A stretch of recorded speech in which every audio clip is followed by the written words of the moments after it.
स्वागत है आपका हमारे YouTube चैनल पर, जहां हम 12th क्लास फिजिक्स को पढ़ रहे हैं। फर्स्ट चैप्टर हम कर चुके हैं जो इलेक्ट्रिक चार्जेज एंड फील्ड है। सेकंड चार्ज जो हमारा चैप्टर है वो हमने स्टार्ट कर रखा है, जो कैपेसिटेंस एंड इलेक्ट्रिक पोटेंशियल है। उसका इंट्रोडक्टरी पार्ट हमने पहले लेक्चर में कर लिया था। आज हम उससे आगे बढ़ेंगे।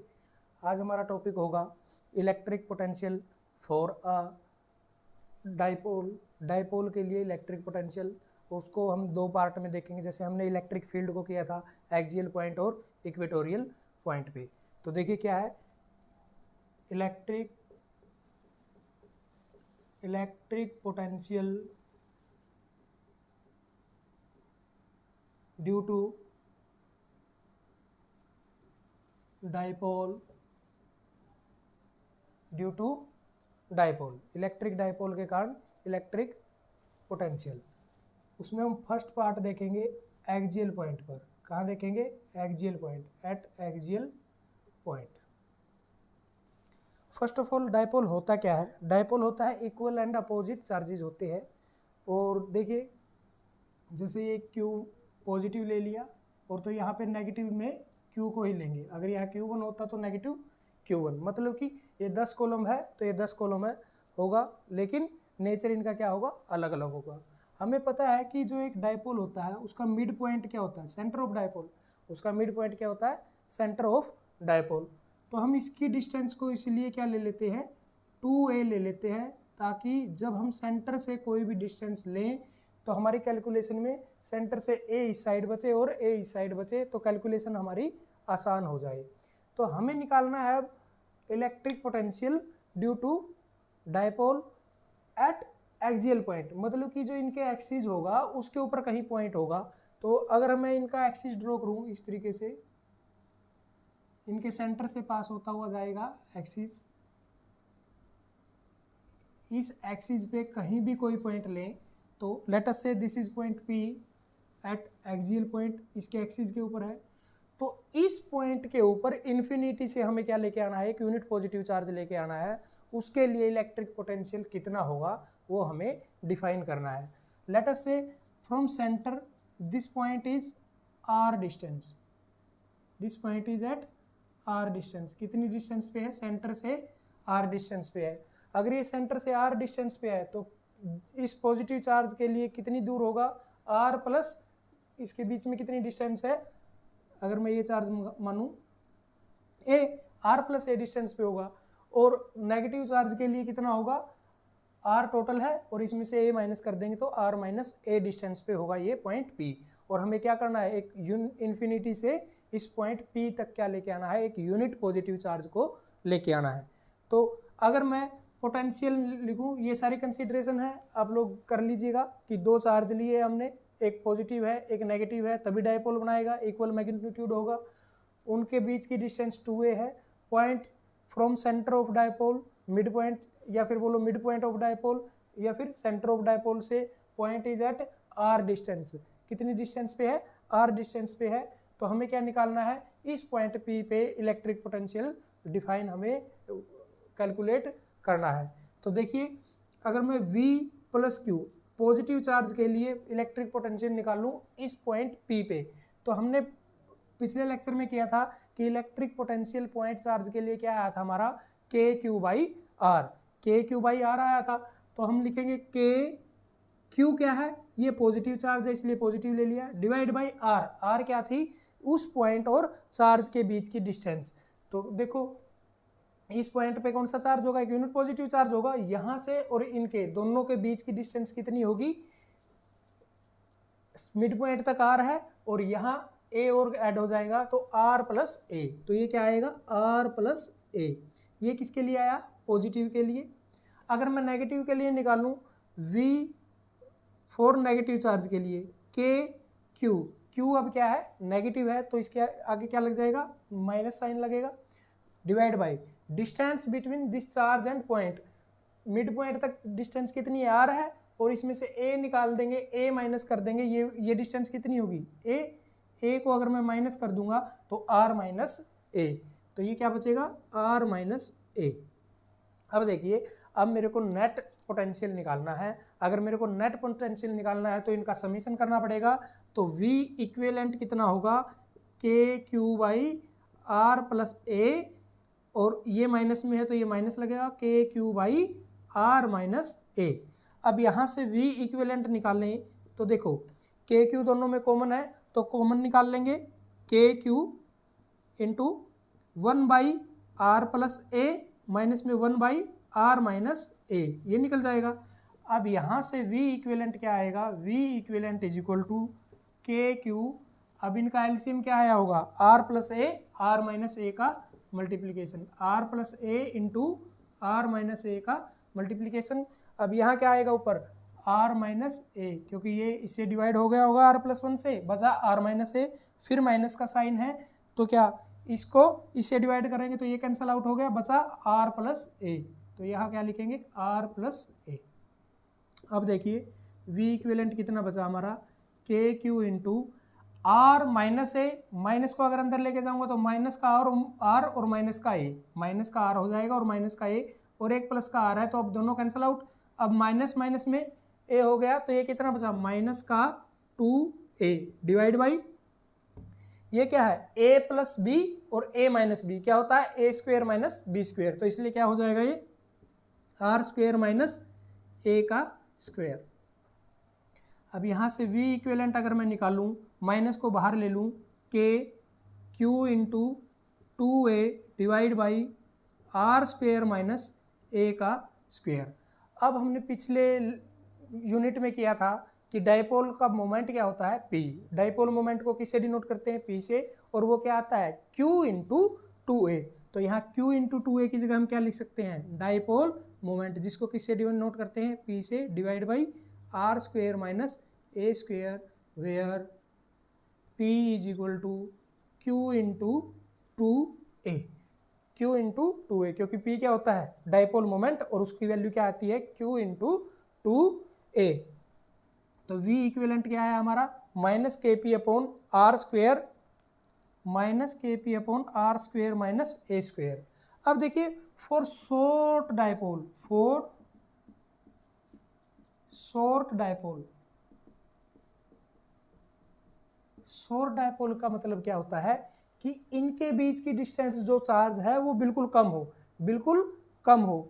अब इनके बीच की डिस्टेंस क्या मानते हैं हम, 2a, तो 2a को बिल्कुल कम कर दिया, 2a को क्या कर दिया, बिल्कुल ही कम कर दिया फॉर शॉर्ट डाइपोल के लिए।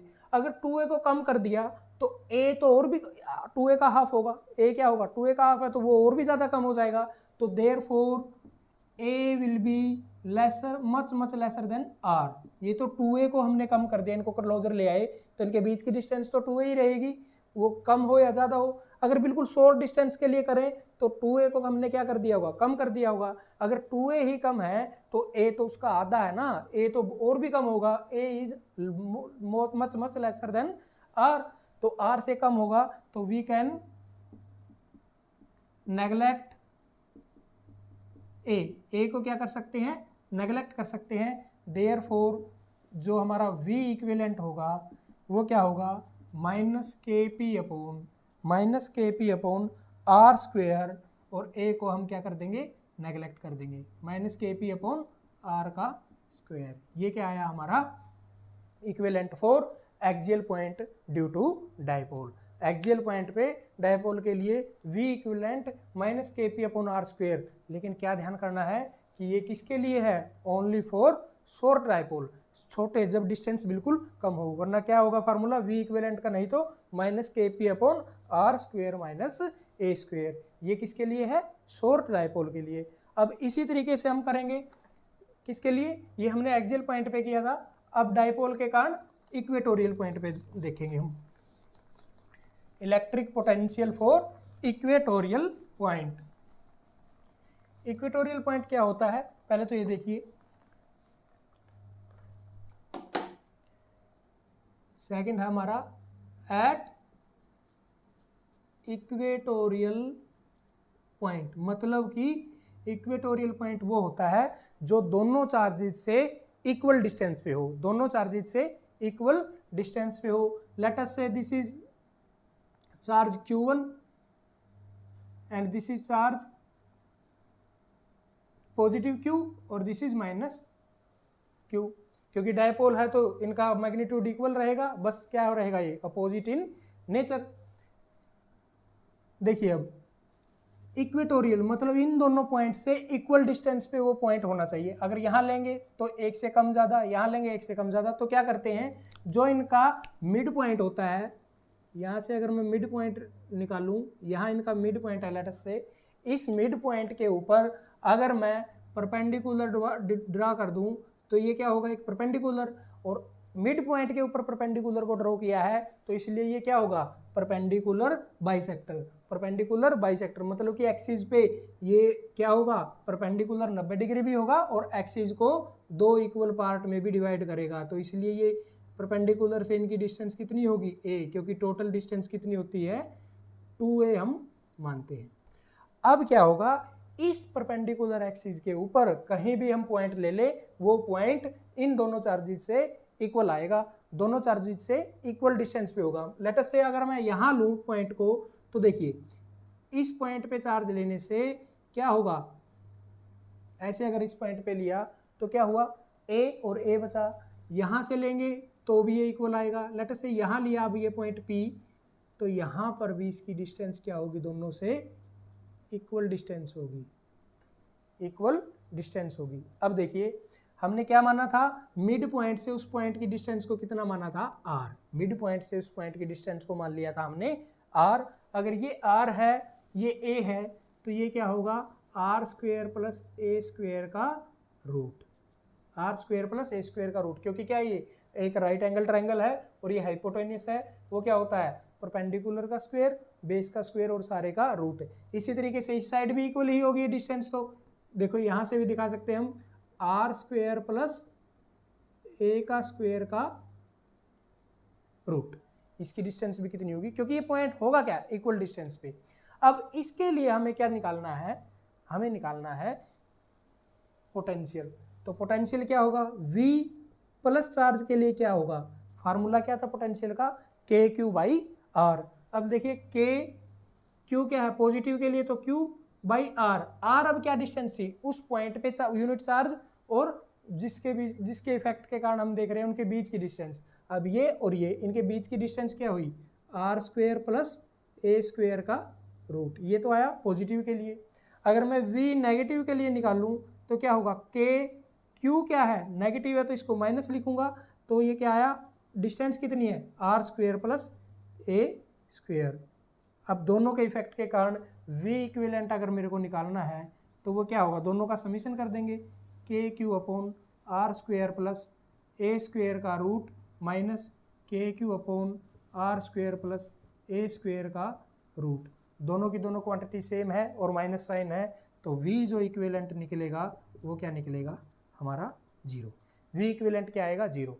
एक्सियल पॉइंट के लिए क्या आया था माइनस के P upon are square minus a का स्क्वेयर आया था और शॉर्टर के लिए माइनस के पी अपॉन आर स्क्वेयर आ गया था, लेकिन इसके लिए क्या आया हमारा zero.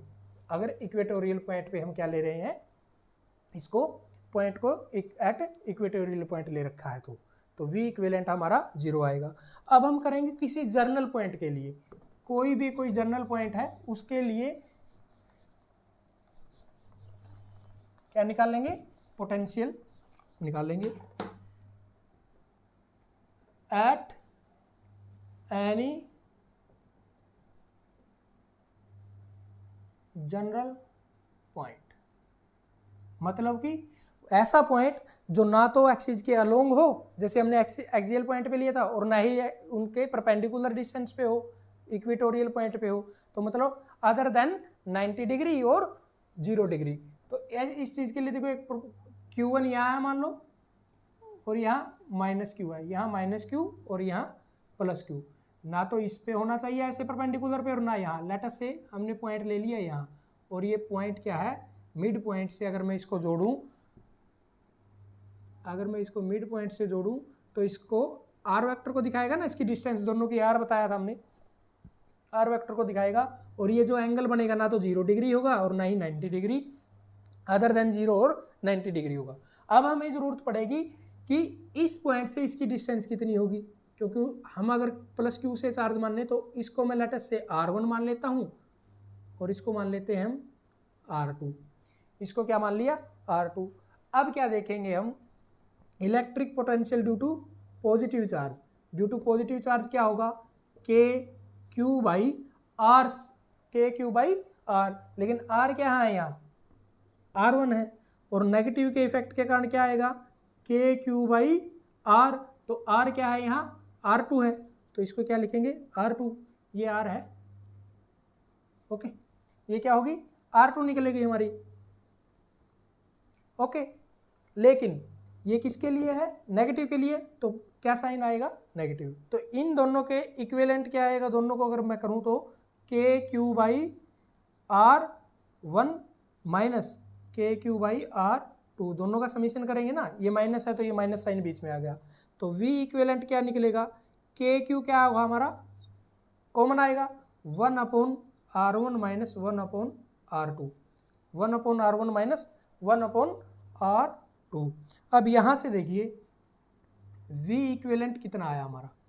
KQ into R1 into R2, तो कॉमन आ गया, ये एलसीएम आ गया हमारा। तो R इसको इससे डिवाइड करेंगे तो R1 कैंसिल आउट, तो R2 बचा, माइनस में R2 से करेंगे तो R2 कैंसिल आउट, बचा R1 अगर मैं एलसीएम लूंगा तो। अब ये क्या है? इक्विवेलेंट R2, V इक्विवेलेंट क्या आया? R2 minus R1 divide by R1 into R2 into में KQ। ये क्या आया? एनी जनरल पॉइंट, किसी भी जनरल पॉइंट के ऊपर, लेकिन हमें दिया मिलेगा थीटा। अब थीटा की फॉर्म में इसको निकाल लेंगे। अगर थीटा की फॉर्म में निकालना है तो हमें देखो, अगर for short dipole, short dipole का मीनिंग क्या है? कि इनकी डिस्टेंस बिल्कुल कम हो। लेट अस से ये डिस्टेंस ऐसे अगर मैं मानूँ, ये क्या है? 2a, ये वाली डिस्टेंस कितनी है? 2a, शॉर्टेस्ट डिस्टेंस है ना, ये छोटी डिस्टेंस के लिए लेंगे तो फिर उनका मिड पॉइंट होगा एक, और ये इससे भी कम होगी, फिर ये इससे भी कम होगी, फिर इनका मिड पॉइंट होगा जहाँ से हम ए निकाल लेंगे, और फिर इस पॉइंट P पे ये कहीं दूर होगा ना बहुत, ये पॉइंट तो वहीं रहेगा, हमने सिर्फ ये डिस्टेंस को कम किया। अगर मैं इस पॉइंट से इसको मिलाऊं, इस पॉइंट से इसको मिलाऊं, और इसी पॉइंट से इसको मिलाऊं, तो ये जो तीनों लाइन है R1 R2 और बीच वाली R है जो, ये लगभग क्या दिखाई देगी हमें? अगर दूर पॉइंट है तो क्या दिखाई देगी? ये लगभग पैरेलल, मतलब कि ये हॉरिजॉन्टल के साथ एक जैसा एंगल बनाती दिखाई देगी।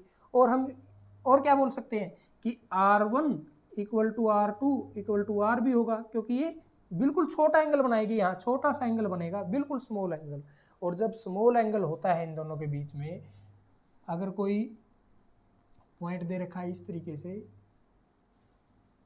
और ये वाला एंगल, कंडीशन क्या है? ये होना चाहिए वेरी स्मॉल। अगर ये एंगल वेरी स्मॉल है, ये स्मॉल तो बन ही जाएगा क्योंकि ये ऊपर जाके बिल्कुल छोटा। अगर ये वेरी स्मॉल है और इस जो शॉर्टर दो लेंथ बनी है ना, ये लॉन्ग लेंथ है, ये छोटी है, शॉर्टर लेंथ से अगर मैं इसके ऊपर क्या निकालूं? एक परपेंडिकुलर डालूं, ये मैथ्स की प्रॉपर्टी है। अगर एक परपेंडिकुलर डालूं, अगर ये ए है और तो ये वाली जो लाइन बचेगी इतनी, तो ये भी क्या होगी? ए होगी, ये भी क्या होगी? ए। अगर शर्त क्या होनी चाहिए कि ये एंगल वेरी स्मॉल होना चाहिए, तो ये अगर ये है तो जो ये इसके परपेंडिकुलर डालने से ऊपर वाला हिस्सा बचा, ये भी इसके इक्वल निकलेगा। तो यही केस हमारा इसके अंदर है। अगर मैं यहां से देखूं,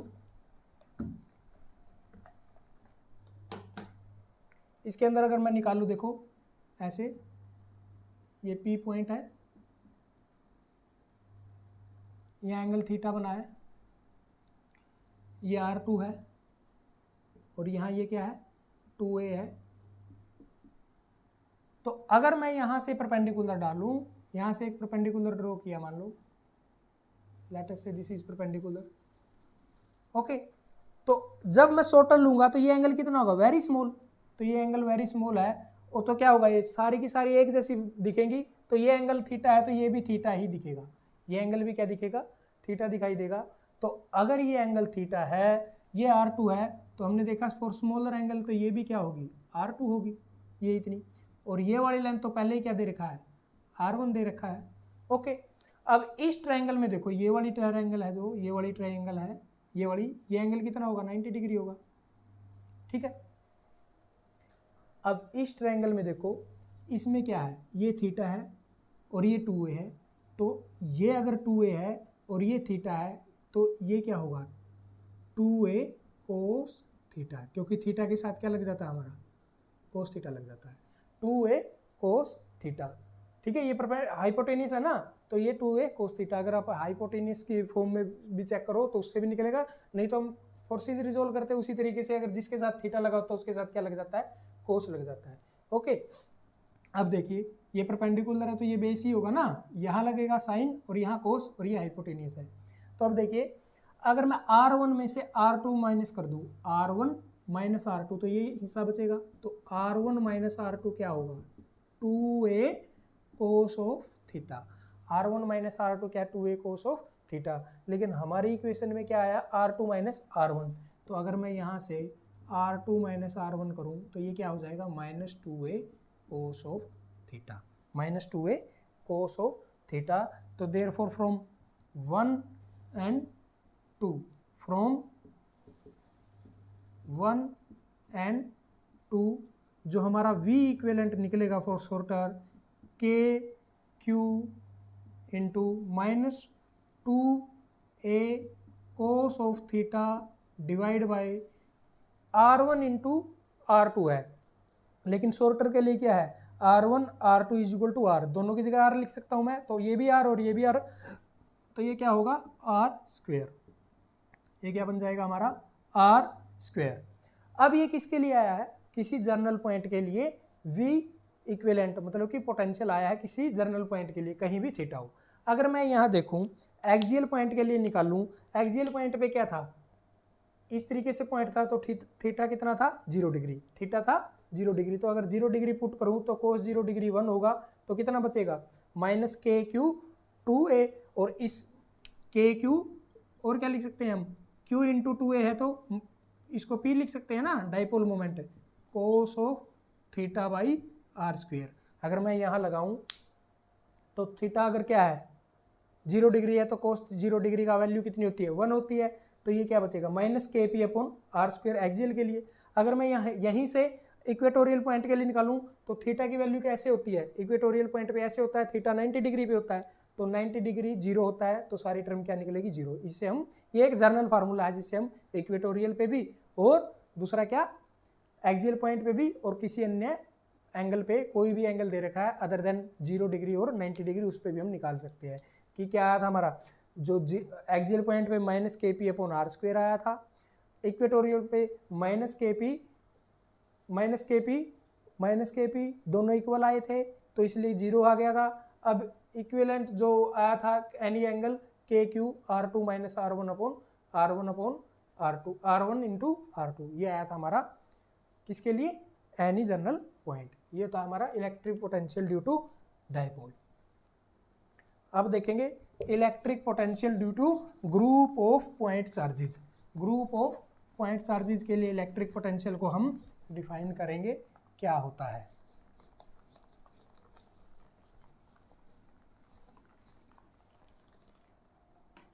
देखिए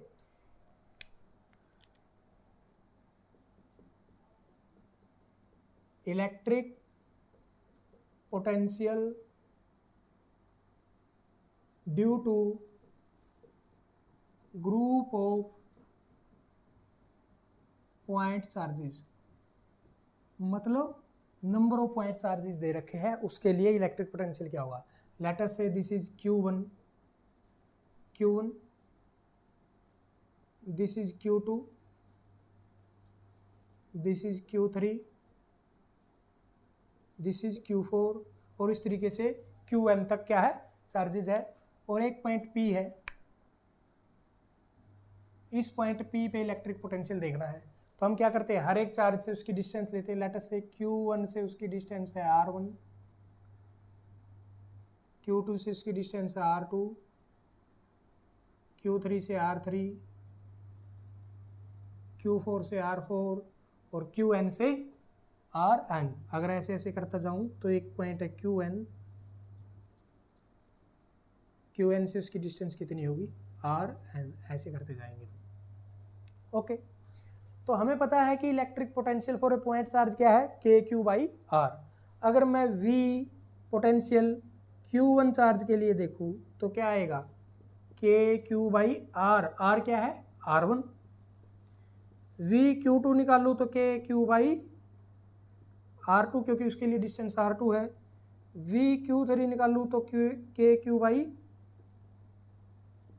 R3, क्योंकि उसके लिए डिस्टेंस R3 है। ऐसे करते करते अगर मैं वी QN निकालूँ तो के क्यू, देखो ये क्या था, Q1 चार्ज है, Q2 Q3 है, तो ये क्या होगा, QN बाई RN। देखिए Q1 के लिए के Q1 बाई R1, Q2 के लिए के क्यू बाई R2, Q3 के लिए के three by Q3 by R3, और N के लिए के क्यू nth चार्ज और जो Rn होगा।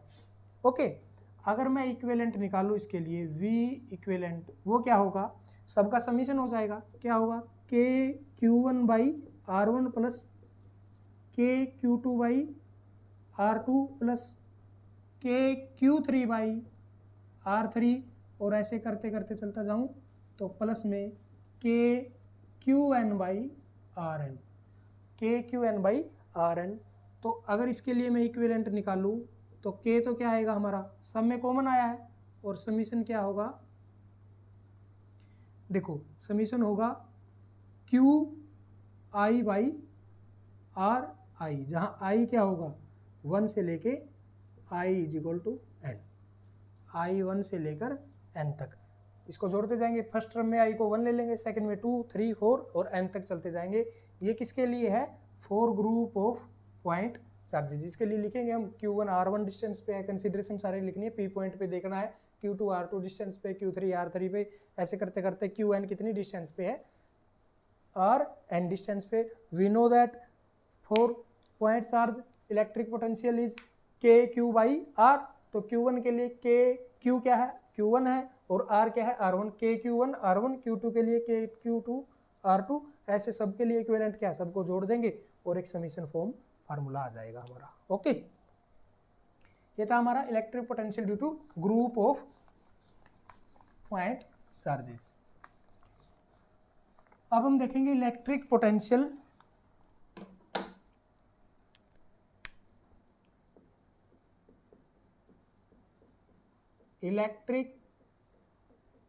Potential for hollow sphere.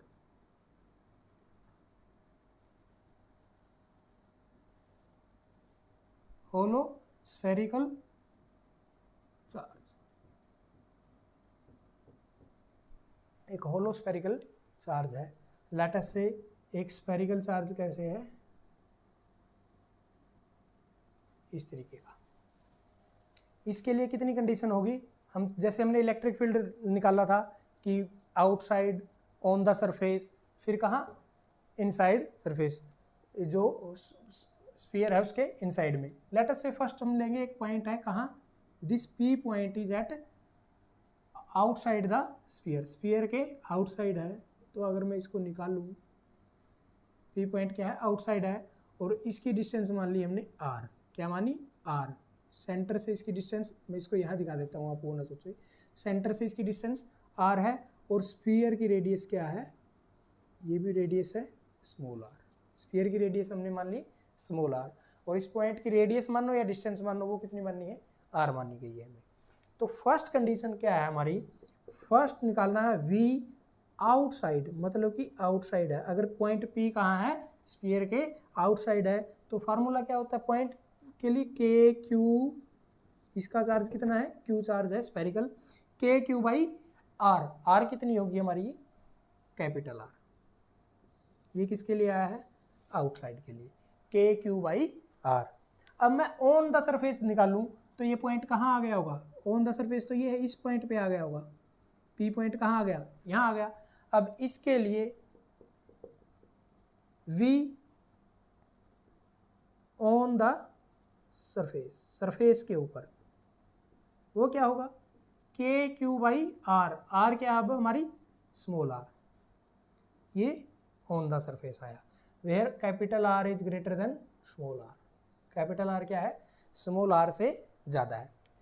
अब निकालना है हमें v इनसाइड, इनसाइड निकालना है। कितना आएगा? हम गलती क्या कर देते हैं, v इनसाइड लिख देते हैं 0, क्योंकि हमने पिछले लेक्चर में जो इलेक्ट्रिक चार्ज और फील्ड में इलेक्ट्रिक फील्ड निकाला था, इलेक्ट्रिक फील्ड क्या निकाल दिया था, इनसाइड होलो स्फीयर 0। हमें ये पता है हाँ इलेक्ट्रिक फील्ड क्या होगा, इनसाइड 0 होगा, इलेक्ट्रिक फील्ड इनसाइड 0 होगा, लेकिन पोटेंशियल 0 नहीं होगा। अब आप देखिए हमने पोटेंशियल की डेफिनेशन जब की थी तो पोटेंशियल क्या होता है, किसी इन्फिनिटी पॉइंट से उस पॉइंट पे जहां हमें देखना है ना वहां तक लेके आने के लिए हमें कितना वर्क करना पड़ा, वो क्या होता है इलेक्ट्रिक पोटेंशियल। कितना वर्क हमें करना पड़ा उस पॉइंट तक ले, उसको चार्ज को लेके आने के लिए, यूनिट पॉजिटिव चार्ज के लिए। अगर मैं पी पॉइंट पे लेके आया होगा इन्फिनिटी से तो उसने कुछ वर्क करना पड़ा होगा, उस वर्क को क्या बोलेंगे हम, वो वर्क क्या होगा, work done per unit charge. Unit charge वो क्या निकालेगा, हमारा आउटसाइड निकल गया हमारा KQ/R। वहां से इन्फिनिटी से हम पी पॉइंट पे लेके आए थे जो आउटसाइड था। फिर जब हम यहाँ लेके आए इस पॉइंट पे, फिर उसको इससे और एडवांस बढ़ना पड़ा होगा, जब सरफेस पे आए होगे तो और ज़्यादा वर्क करना पड़ा होगा, तो वो क्या आया होगा KQ/R। क्योंकि ये वर्क ही तो करते हैं, क्यों करते हैं, ये क्या होता है पॉजिटिव चार्ज है और वो क्या पॉजिटिव चार्ज है, इलेक्ट्रिक फील्ड है तो फोर्स बनेगा, इलेक्ट्रिक फील्ड है तो इलेक्ट्रिक फील्ड के कारण फोर्स जनरेट होगा। हम उसको एक दूसरे के करीब लेके आते जा रहे हैं, क्योंकि वो पॉजिटिव है ये पॉजिटिव है, एक दूसरे के करीब लेते जा रहे हैं, लेकिन वो क्या कर रहा है, वो उनको दूर फेंकने की कोशिश कर रहा है। ठीक है, तो हमें कुछ वर्क डन करना पड़ रहा है ना, तो वर्क डन करना पड़ रहा है, उसी के एवज में क्या है हमारा v आउटसाइड ये KQ/R। लेकिन जब अंदर यहां तक तो हम आ गए, अंदर क्या है इलेक्ट्रिक फील्ड 0 है। अगर इलेक्ट्रिक फील्ड अंदर 0 है तो कोई फोर्स नहीं लगेगा, फोर्स नहीं लगेगा तो we do not need for work done, work done की हमें जरूरत नहीं पड़ेगी, तो अंदर ये ऐसे ही चला जाएगा। लेकिन हम यहाँ 0 नहीं करेंगे, क्योंकि हम कहाँ से लेके आ रहे हैं, इन्फिनिटी से सरफेस तक लेके आने के लिए तो वर्क करना पड़ा, अंदर तो नहीं करना पड़ा, सरफेस पे लेके आए, लेकिन सरफेस से आगे हमें वर्क डन की जरूरत नहीं थी, तो इसलिए इनसाइड भी क्या होगा, जो v inside v at surface के इक्वल होगा, v एट सरफेस के इक्वल होगा, जो क्या होगा KQ/R। ये 0 नहीं होगा, क्योंकि हम इन्फिनिटी से चार्ज को लेके आ रहे हैं, तभी तो पोटेंशियल बनेगा, इन्फिनिटी से लेके आए हैं। अगर हम यहीं पॉइंट से यहाँ तक लेके आते तो 0 होता, क्योंकि पोटेंशियल तो कहाँ से होता है, इन्फिनिटी से होता है। ये तो क्या होता है पोटेंशियल डिफरेंस, ये क्या निकलता है पोटेंशियल डिफरेंस। तो ये था हमारा electric potential for hollow sphere. Hollow sphere के लिए इलेक्ट्रिक पोटेंशियल निकाला हमने outside on the surface and inside the surface, जहाँ इलेक्ट्रिक फील्ड क्या होती है 0, लेकिन पोटेंशियल क्या आता है, जो सरफेस के ऊपर है एट सरफेस है वही इलेक्ट्रिक पोटेंशियल आएगा। आज के लिए इतना ही, हम नेक्स्ट करेंगे, अगले लेक्चर में करेंगे आगे का पार्ट। तब तक के लिए जय हिंद, वंदे मातरम।